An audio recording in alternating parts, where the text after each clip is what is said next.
One of the topics that has really been on my mind of late is what is the value of a player in college football, specifically a budding star, right? Because we have talked about name, image, and likeness, like free agency. We've talked about it like an unregulated industry, and it does have some rules, but it is unregulated. There's really not that much you can't do if you are smart about how you are building out contracts and how you're paying people and what you're going to say about them. It's one of the reasons I think Charlie Baker and the NCAA want to have something like a clearinghouse for everybody to see what everybody else is getting paid if you're getting paid above $500. And right now, it doesn't feel like there's a whole lot of players whose names you know are going to be making less than $500 because that money's just there. You would be not smart to turn it down.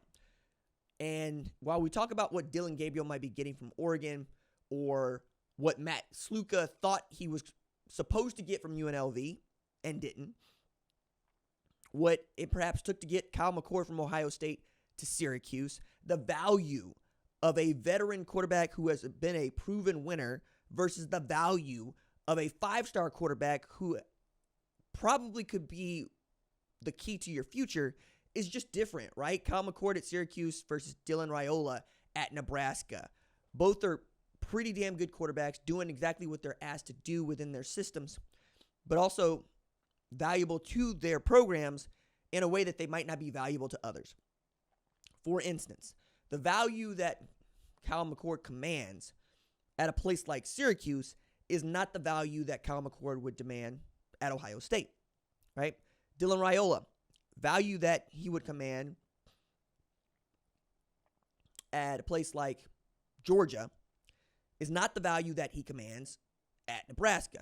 At Georgia, he'd probably be the fourth-string, third-string quarterback behind Jaden Rashada if he still chose to go there. You know, Raiola was still going there, and Gunnar Stockton, right? It's the reason Brock Vandagriff went to Kentucky. Whereas at Nebraska, he is royalty. I mean, his daddy's name is retired and all over the stadium. His uncle is the offensive line coach. His sister works in the recruiting department. His little brother is committed to play quarterback at Nebraska. So, knowing that, I wonder when the margins begin to change.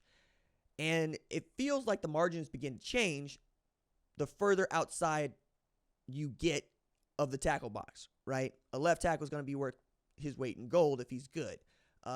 Tailbacks, probably, right? But really, we're talking about wide receivers getting paid perhaps the least because you can get pretty damn good wide receiver for not that much. As a matter of fact, very interesting note in John Talty's piece earlier on Friday that kind of caught my attention, which is one of the reasons that Isaiah Bond left Alabama and went to Texas is because Alabama's name, image, and likeness operation is not that enthusiastic about paying a lot of money, say north of $500,000, for even the number one wide receiver.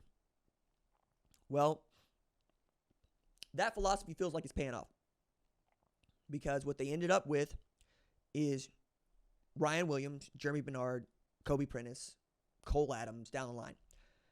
So you see that. But if you're Texas and you know you need to have somebody that is a bona fide, ready-made replacement for a first-round pick like Xavier Worthy, perhaps you're going to overpay for a guy that's not necessarily as talented as Xavier Worthy, but can help your wide receiver core right now.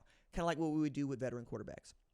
But when you have stars at a position that is mostly underpaid, what do? Like Alabama's got one of those now. They have a star in Ryan Williams at a position that is mostly underpaid. Ohio State also has a star at a position that is mostly underpaid. I have no doubt that both Alabama and Ohio State are going to do whatever it takes to make sure that both of those guys are very happy for 2025, to say nothing of the rest of 2024. Those conversations never stop going on, even after you sign one deal and you get to another. When coaches start talking about don't have your agent calling me, it is what I'm coming to find out, just not a great harbinger for things to come. Mike Gundy was saying this in the preseason, and I'm like, What are you talking about? Oklahoma State's like a top 10 team. That offensive line is all returning from last year. That tailback, Ollie Gordon, he's back from last year. Alan Bowman, Brendan Presley, Rashad Owens. You got what I thought was going to be one of the better offenses in the country. Hadn't panned out that way. You really do have to keep trying to make people happy, or perhaps your locker room might be falling apart. But in as far as Ryan Williams and Jeremiah Smith, those guys were already going to make more than their peers at that position because of their rankings and what they've shown capable of in high school. And now it's on tape through the first act of the season, right?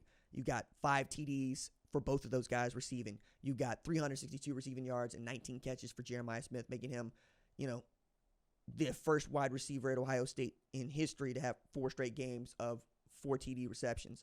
Say nothing, whatever it is they're going to do against Iowa.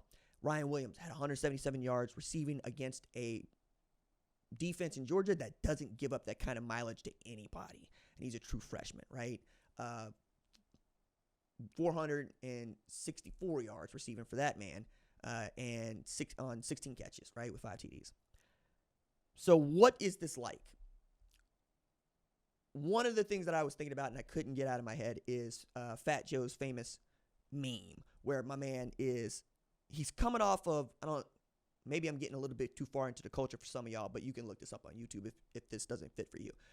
This is also me showing you what it is I be doing sometimes. So 3 years ago, we're doing Versus. We're still doing Versus. Started doing Versus in COVID, and it was really great, and it's amazing. It's awesome because Versus was less about battling and more about camaraderie and community by the end, which is what we really needed, right? I didn't want to see nobody fighting each other or seeing what Drake and The Weeknd and Kendrick Lamar it did is fun, but when you start busting shots at people, I say The Weeknd because he started busting shots at people, allegedly start busting shots at people, it ain't fun no more. Whereas Kendrick Lamar going into the booth to just tear Drake in half, that's fun.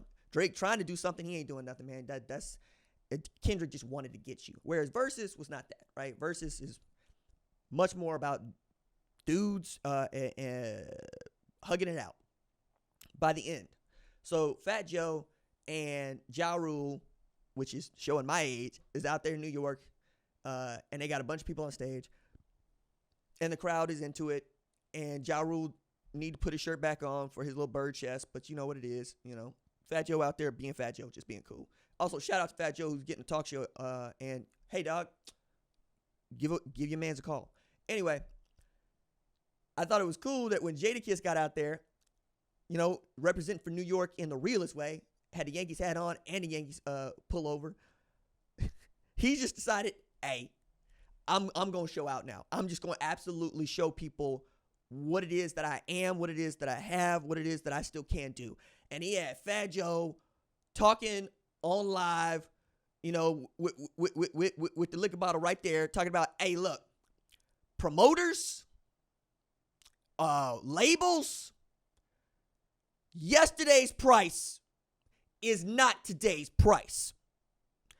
Yesterday's price is not today's price. He's certified. Just big ups, because that has been one of the coolest memes to come out of the last 5 years, And I keep thinking about that about Ryan Williams and Jeremiah Smith. Yesterday's price is not today's price. But specifically for Jeremiah Smith, I am going to be fascinated to find out just what today's price is for Jeremiah Smith by the time we get to the end of this, especially if Ohio State is good enough to go win the national championship this season. And these two guys, particularly Jeremiah Smith and Ryan Williams, are not even draft eligible until 2027. So, like a nitty beat, y'all better pay him. Or like Teddy KGB, bring it back to some culture everybody knows. Pay that man. Pay that man his money.